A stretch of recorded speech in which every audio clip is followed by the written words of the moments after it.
Luffy, en atteignant le niveau Yonko, a atteint le niveau de Shanks et peut maintenant même inspirer les nouvelles générations à sa manière. Et ça, c'est magnifique. Mais en plus, ce chapitre a une des phrases peut-être les plus polémiques de One Piece. Et aujourd'hui, on va parler de tout ça. Mesdames et messieurs, ici Chad, on se retrouve aujourd'hui pour la review du chapitre 1057 de One Piece final. Et un chapitre qui va marquer bien sûr ce final et aussi apporter énormément de réponses. Oui, et globalement, on va aussi parler du cas Yamato parce que c'est vrai que je ressens une certaine déception, mais je tiens à vous le dire, j'y crois encore. Yamato Mugiwara, et oui, je fais partie des fans fous là. Et donc, dès le début du chapitre, avec cette page cover, on va retrouver le Germa avec une attaque de César. Et je vous rappelle que peut-être qu'il a fait tomber et qu'il va faire tomber Katakuri et Oven, mais je vous rappelle que c'est un des logias les plus puissants qu'on a face à nous. Parce que le fruit du gaz aura même fait tomber Luffy. Franchement, il aurait pu tuer Luffy au début de cette aventure. Et c'est pour ça que Zoro foutra un énorme coup de pression à Luffy en lui disant qu'il faut rester sérieux et sur ses gardes. À partir de maintenant, ils sont dans le nouveau monde.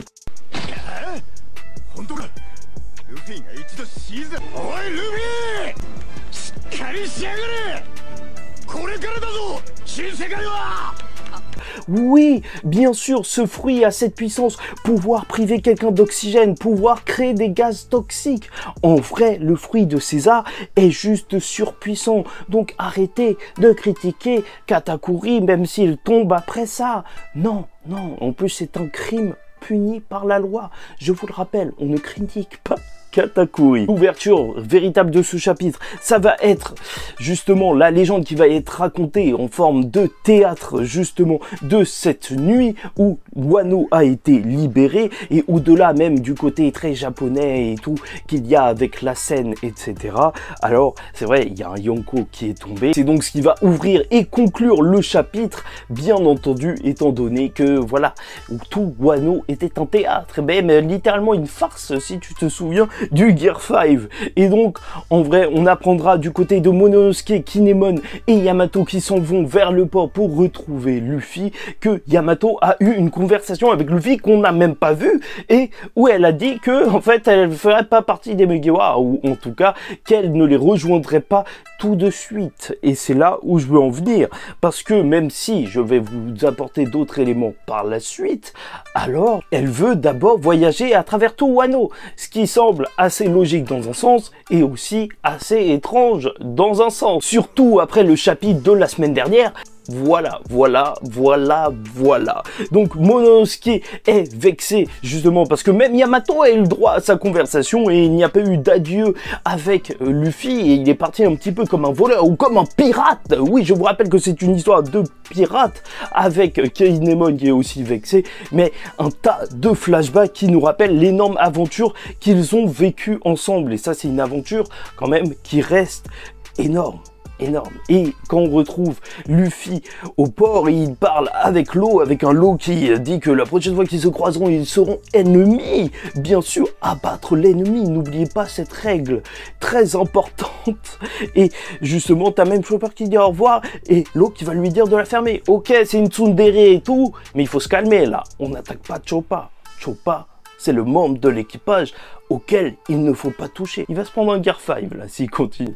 Et donc Momonosuke va arriver et justement lui va être tout content en mode ah bah voilà, au final vous êtes là, et il va pleurer en le remerciant même s'il avait l'air énervé au départ. Et bien sûr on a la réaction d'un petit peu tout le monde avec le classique Franky qui est en larmes. Ça, à chaque fois, ça me marque parce que Franky, c'est peut-être le plus humain, même s'il n'est pas réellement humain de cet équipage. Et Luffy va offrir un cadeau que Usopp a préparé et qui est le drapeau. Oui, parce que oui, Luffy sait que Momonosuke, il lui dit c'est une pleureuse, mais c'est aussi son petit frère. Et donc, il pourra l'accrocher parce que s'il y a quelqu'un qui le touche, si quelqu'un touche un membre de sa clique, alors ils verront qu'il n'est pas tout seul.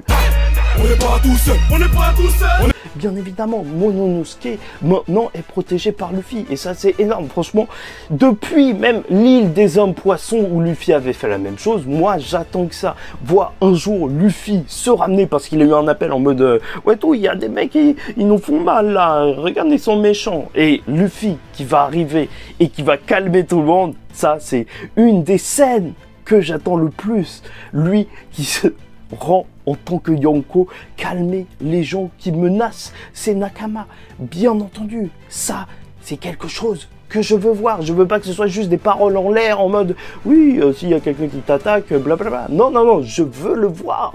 Je veux voir des gens mauvais attaquer. Ça pourrait être une des scènes les plus grandes de One Piece. Et donc il dira à Kinemon, Monosuke et Yamato qu'il viendra les chercher si un jour ils veulent prendre la mer et devenir des pirates. Mais il ne prend pas les lâches. Mais hey, voilà. Ça y est, ça c'est dit. Il y a encore de l'espoir pour Yamato Mugiwara. Et en plus, il lui dira avant de partir de bien prendre soin d'eux. Si ça, c'est pas plus ou moins un ordre d'un capitaine, je ne sais pas. Ou peut-être que j'ai l'air complètement fou.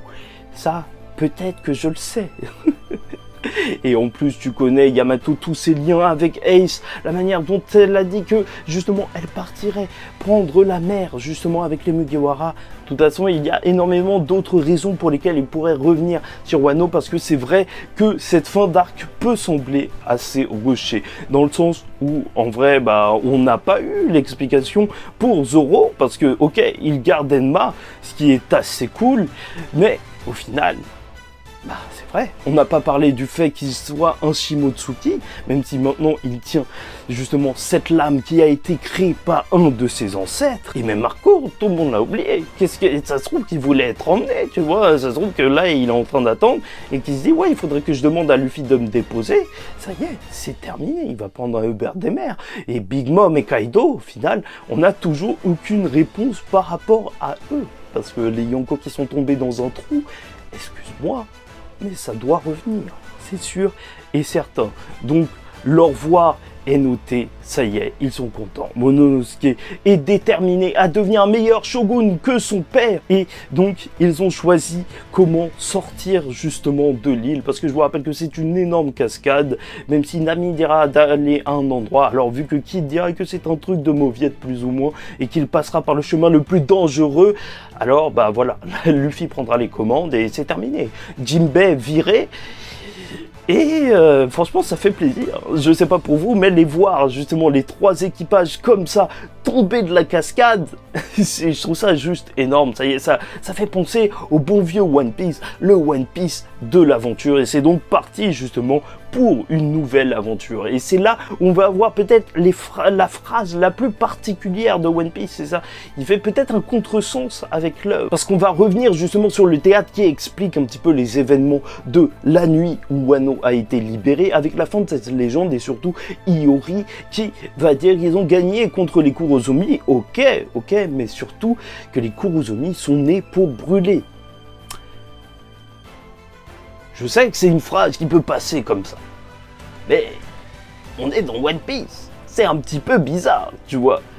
Certes, c'est une référence au fait que Oden était né pour lui aussi, en vrai, bouillir, mais dire tu viens de cette famille, tu dois brûler, c'est vraiment très particulier. J'espère qu'il y avait personne justement dans le public qui était un Kurozumi caché, parce que sinon il l'aurait pris assez mal. Et c'est vrai que, ok, en japonais apparemment il faut pas le prendre littéralement parce que Kurozumi ça veut dire plus ou moins cendre ou je sais pas quoi, mais dans tous les cas quand tu lis ça, c'est assez bizarre. Ok, il y a un sous-texte et tout, mais ça fait vraiment très particulier. T'es né pour brûler, la famille Kurozumi est née pour brûler.